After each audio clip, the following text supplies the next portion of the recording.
Financial advice has an image problem, and it is not the one most people think it is. The problem is not that the advice is wrong. The problem is that it was never written for you. It was written to give you just enough direction to feel in motion, while the actual mechanisms of wealth were quietly restructured around people who were never going to read the same pamphlet. Niccolo Machiavelli spent his life studying how power actually operates, not as it presents itself, but as it functions beneath the presentation.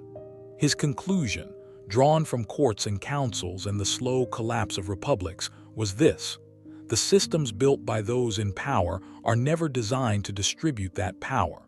They are designed to legitimize its concentration. Financial systems are among the most elegant examples of this principle ever constructed. Historians who study wealth distribution across the last century have documented something that financial literacy campaigns consistently ignore. The gap between the top wealth percentile and every other group did not widen because wealthy people worked harder or knew more. It widened because the instruments available to them, legal, structural, and financial, operated on a different logic entirely. That is not conspiracy. That is architecture. And architecture this durable does not survive by accident. The first pattern operating against you is what might be called the literacy trap.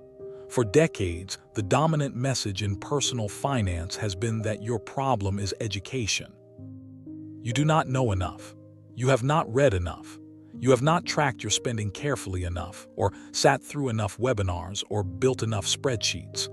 The answer always is more information.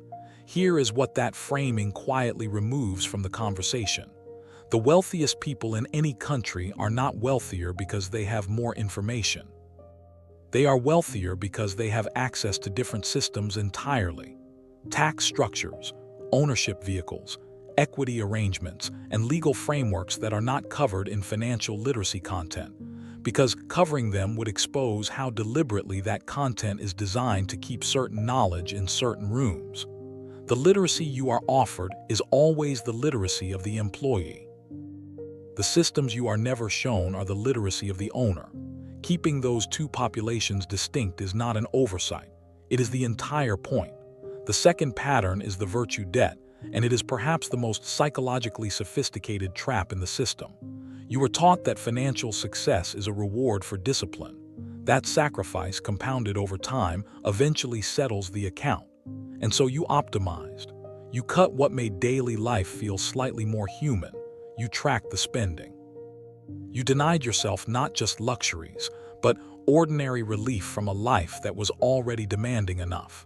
You did everything right, by the rules you were given, and the financial distance between you and genuine wealth either held steady or widened.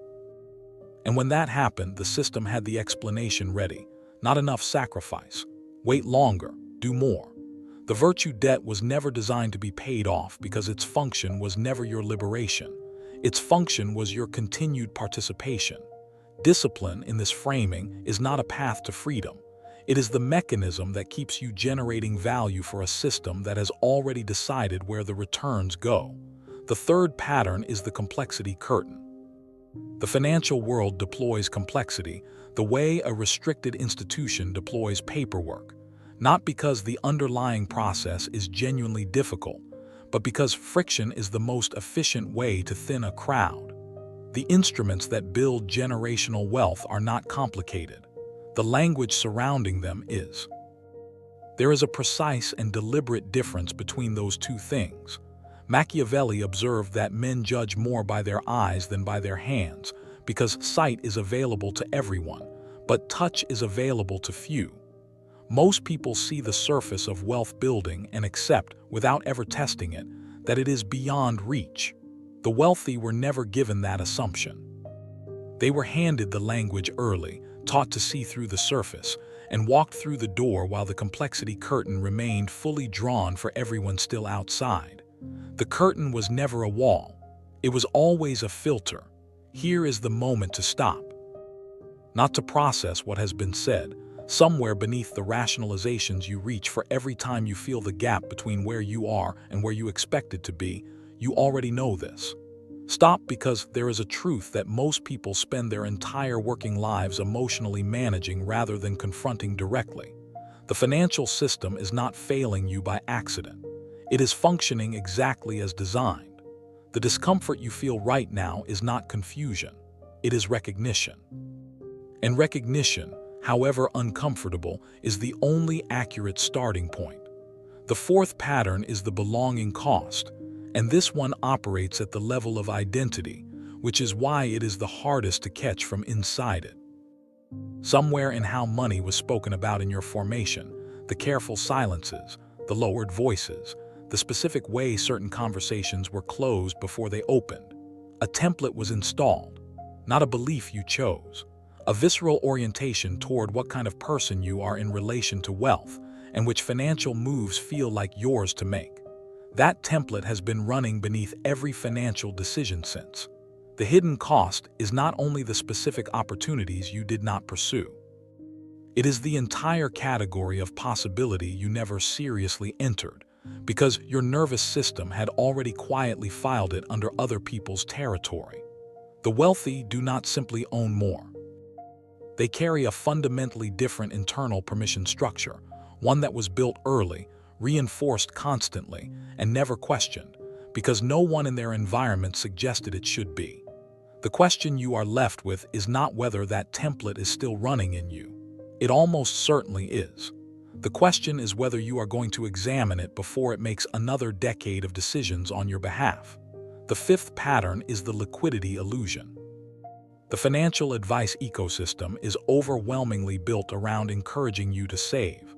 Emergency fund, 3 to 6 months of expenses, cushion before you move. And while none of this is wrong, it represents a ceiling being presented as a destination when it is actually just the floor. The wealthy do not accumulate idle capital, they deploy it. They understand at a functional level that money held without purpose is money losing ground, to inflation, to opportunity cost, and to the compounding advantage being built every single day on the other side of the wealth divide. Machiavelli wrote that fortune does not change her weapons, she changes only the men she chooses. His point was precise. The relationship between an individual and opportunity is active, not observational. Waiting until the conditions feel safe is itself a choice, and that choice carries a price that does not appear on any statement you will ever receive. You are not taught to deploy capital because deployment was never in your assigned lane. Saving keeps you stable. Stability keeps you in place. And keeping you in place was always the more valuable outcome, for the system, not for you. What you do with that is the only variable the system cannot control. The people who close the distance do not do it by accumulating better information. They do it by making a specific and often uncomfortable decision to stop operating within a framework that was built to contain them. That decision does not require permission. It never did. That is the identity this channel is built for, not the person waiting for the system to adjust, but the person who has already stopped waiting. The sixth pattern is the reform loop, and this one is active right now, in the broader financial conversation happening around you. Periodically, the system acknowledges its own failures. A wave of disruptive content emerges. Progressive financial voices say the things that needed to be said. People feel seen. Momentum builds around the idea that something structural is finally shifting. And then, with the quiet efficiency of something that has been doing this for a very long time, the critique is absorbed. The language becomes a product. The anger becomes a niche. And the structural distance between those who own the systems and those who service them remains precisely intact. The wealthy do not participate in this cycle. They do not wait for the system to reform itself into generosity. They identify the rules, locate the doors those rules leave open, and move through them, while the reform conversation continues, loudly and productively, in the room they have already left. Machiavelli was direct. It is better to be bold than cautious, because fortune punishes hesitation. Real financial change does not look like a better conversation about money. It looks like moving into territory that was not assigned to you before you have been granted permission, and without apologizing for the move. The system was not designed with a flaw. You were the flaw it was designed around.